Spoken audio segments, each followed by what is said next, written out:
Vous êtes de plus en plus nombreux à nous suivre et à participer à l'évolution de la chaîne Afrique N24, et sincèrement nous tenions à vous en remercier.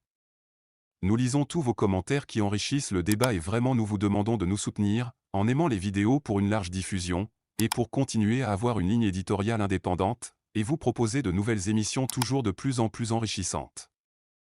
Ne restons pas passifs, soyons actifs. Merci et à bientôt. Simplement parce que pour nous ici une famille, ce serait grave pour notre pays. C'est le principal reproche qui m'a été fait. Nous sommes en train de bâtir un état de droit, un système démocratique. Quand on est dans un tel système, nous sommes tous égaux devant la loi. On a fait beaucoup de choses, mais pas suffisamment fait, notamment pour la santé, pour l'éducation. On aurait aimé, compte tenu de la taille de notre pays et de sa population, on peut faire beaucoup plus. Et j'espère que au prochain mandat, nous aurons vraiment 5 ans pour le faire. Bonjour l'Afrique, bonjour les amis. Les amis, vous venez d'écouter une voix et qui est togolais, c'est au fait la voix qui est en train de lui parler. Les amis, vous remarquerez toujours qu'il m'arrive de faire 2 ou 3 jours sans faire des sorties. Je consacre pour la plupart du temps mes jours de silence à la réflexion, à me poser des questions. Les questions comme celle-ci. Pourquoi ça n'avance pas au Togo? Qu'est-ce que nous faisons de mal comparé aux autres pays de l'Afrique de l'Ouest? Et pour tout clore, il n'y a pas pire pour un journaliste, comme d'ailleurs pour un procureur, d'avoir les preuves de ce qu'il dit ou de ce qu'il a eu pour les procureurs, de traîner le voyou, le bandit devant un tribunal et que le lendemain, tu croises le voyou dans un supermarché. C'est la même chose, la même souffrance que vit le journaliste quand il dénonce et que rien ne bouge. Tu dénonces, tu écris, tu as des nuits blanches. Tu te dis que non, pas les mots, tu vas changer les humains. Et que le lendemain, tu te rends compte que rien ne bouge au fait. J'ai voulu dire que ce qui m'a le plus marqué au Togo est que beaucoup de Togolais ont pris sur eux, depuis plus de 35 ans, de faire le combat. Et que le résultat de ce combat donne ce que nous voyons de concret au Togo. Ce qui veut dire que les nuits d'insomnie, les morts, parfois tu es même obligé d'approcher les gens que tu ne devrais pas approcher parce que tu veux leur soutirer quelque chose pour le peuple. Et quand tu finis par faire ce travail dangereux, oh combien dangereux, tu t'en rends compte que ça ne suit pas. Le peuple ne suit pas. Et la question qui peut tarauder l'esprit est celle-ci. Pourquoi ça fonctionne chez les autres et qu'au Togo, rien ne bouge, rien ne change. Mieux, tout est statique. Et plus grave, ça semble ne choquer personne. Je reprends, ça semble ne choquer personne. Si ça ne choque pas les Blancs, parce que le Togo ne bouge pas, on peut comprendre. Parce qu'eux, ils tirent profit de ce marasme. Mais que ça ne choque pas les Togolais eux-mêmes, c'est qu'il y a un problème. Beaucoup diront non, c'est nous qui sommes dedans, nous vivons le martyre. la misère, la faim. Mais le Togolais a plus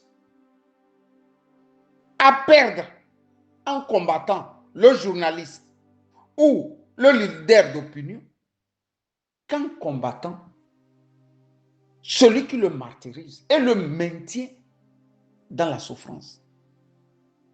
J'ai laissé cet élément qui est un élément qui date de 15 ans. Je connais mon peuple et je sais que les Togolais ont déjà oublié ce coup de gueule de 2010, peu avant les élections de 2010, où les Blancs, qui étaient pratiquement les colissiers de Faure Gnassingbé, se sont empressés pour aller jusqu'à la présidence et lui poser une question qui ne fait même pas 30 secondes. Je veux parler de ce journaliste de l'AFP. En 30 secondes, il a donné à Faure Gnassingbé la caution de faire un résumé de ce qu'il va faire dans les 5 prochaines années encore. Nous étions en 2010. Normalement, il venait de clore 2 mandats. Et il ne devrait plus se présenter. Mais il aura un soutien médiatique des Blancs, de l'AFP, de Jeune Afrique, de RFI, et ainsi de suite. Fin de course, il est encore là. Faure Gnassingbé va nous apprendre, dans ce petit élément de moins de 30 secondes, que lui, si on lui donnait encore 5 ans, il va beaucoup faire. Il est conscient qu'au niveau des hôpitaux, au niveau des écoles, compte tenu de la taille du Togo, il y a encore beaucoup à faire. Et que lui là, lui Faure Gnassingbé, il veut encore seulement 5 ans. Question maintenant, il a eu 20 ans. 20 ans, quel bilan? Mieux, le garçon va nous amener encore à nous balader. C'est-à-dire, il a cette capacité à faire balader le peuple togolais. Et puis, curieusement, ça lui marche. Hein. Toutes les fois qu'il prend sur lui de faire balader le peuple togolais, ça semble lui marcher. Pourquoi je dis ça semble lui marcher? Ça semble lui marcher parce que il y a comme si l'opposition n'était jamais prête au Togo. Dans tout ce qu'on fait au Togo, il y a un retardataire. Et le retardataire, c'est l'opposition.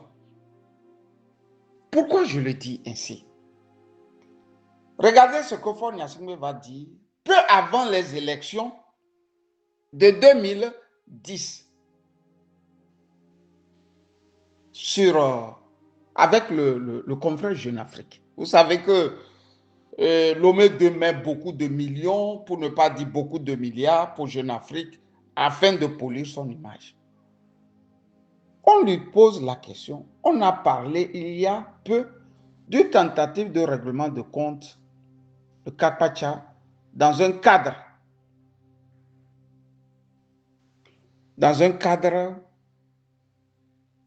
familial. Comment cela a échoué? Eh bien, il ne s'agit pas de cela. Nous voulons un État de droit. Contrairement à ce que l'on dit, il n'y a pas ici ni clan, ni famille régnante. C'est Faure Gnassingbé qui dit ça. Hein? Il n'y a pas ici ni clan, ni famille régnante. Je veux faire entrer le Togo dans la modernité démocratique. Vraiment. Il en va de la crédibilité des réformes que j'ai engagées. Qu'il s'agisse de mon frère ou de qui que ce soit.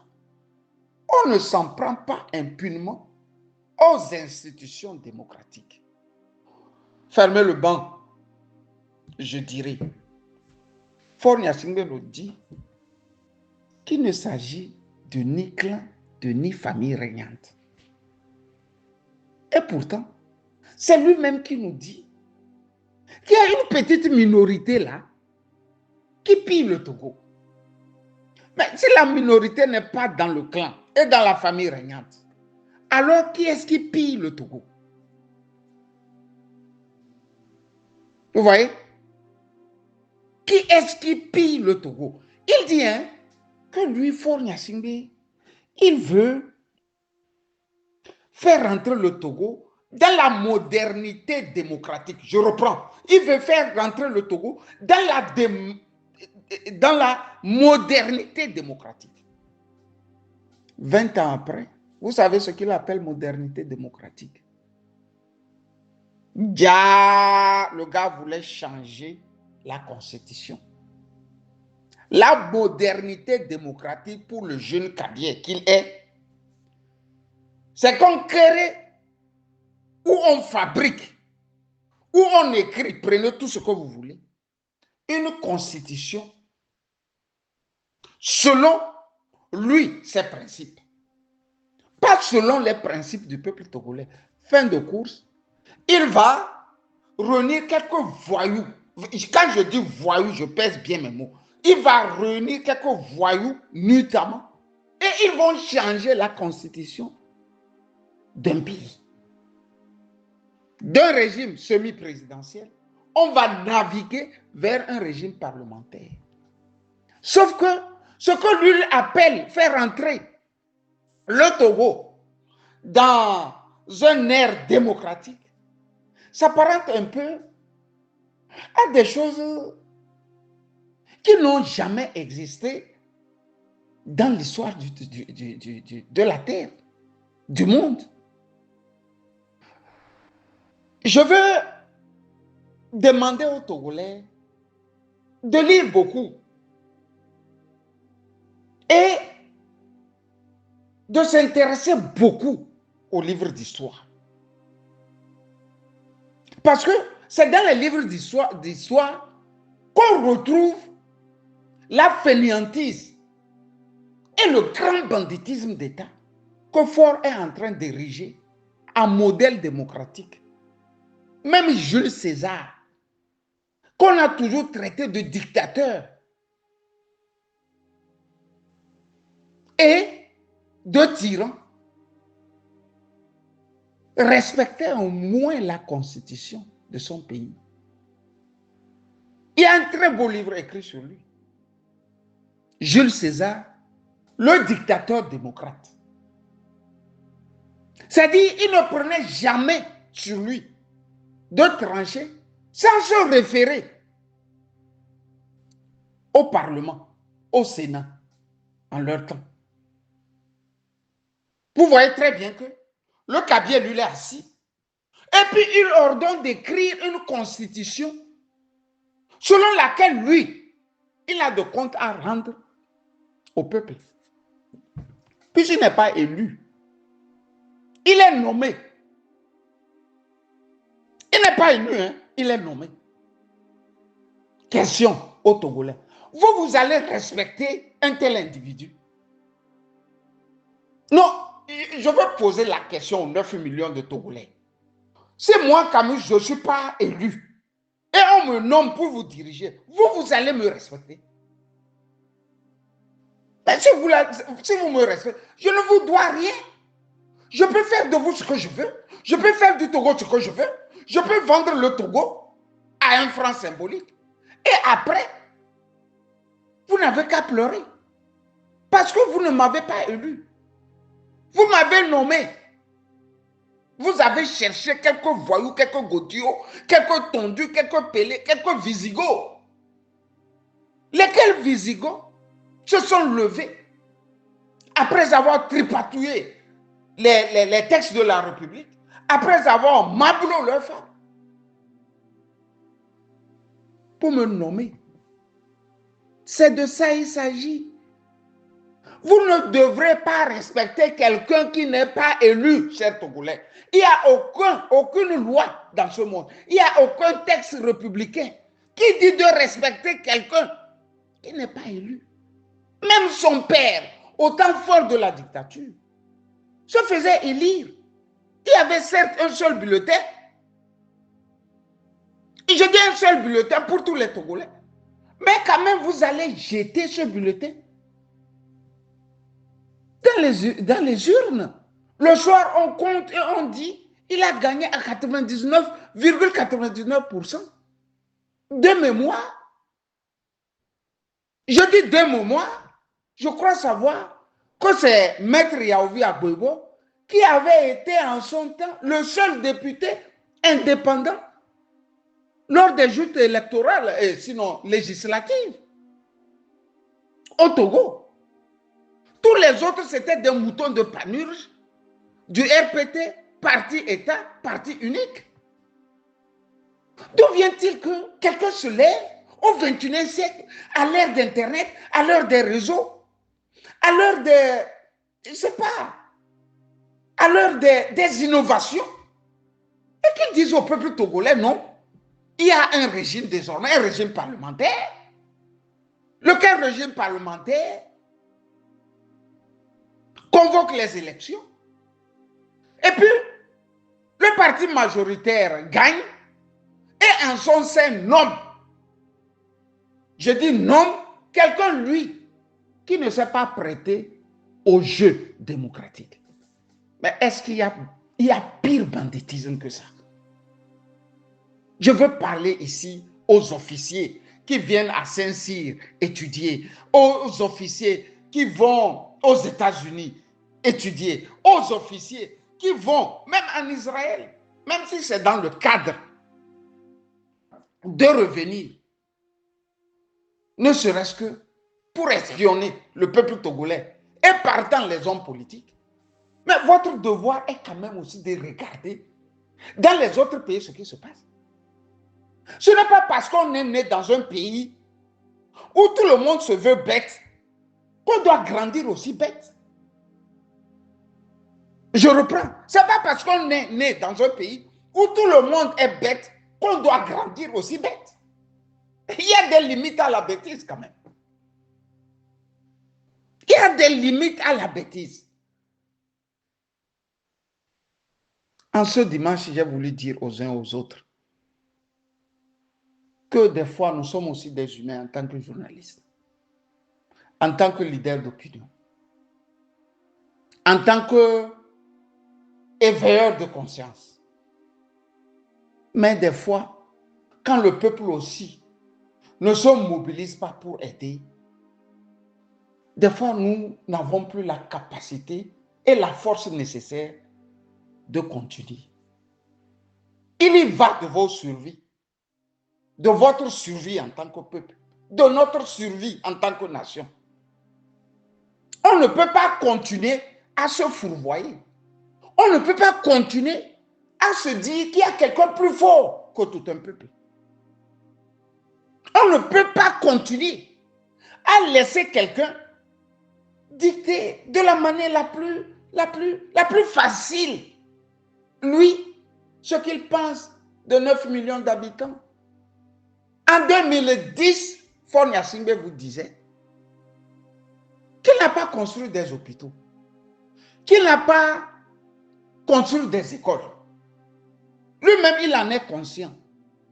En 2025, les hôpitaux n'ont pas été construits, les écoles n'ont pas été construites. Et il y a encore des Togolais. Il y a un monsieur là, sur les réseaux sociaux. Le garçon, il s'appelle Innocent Pato. Si vous vous rappelez,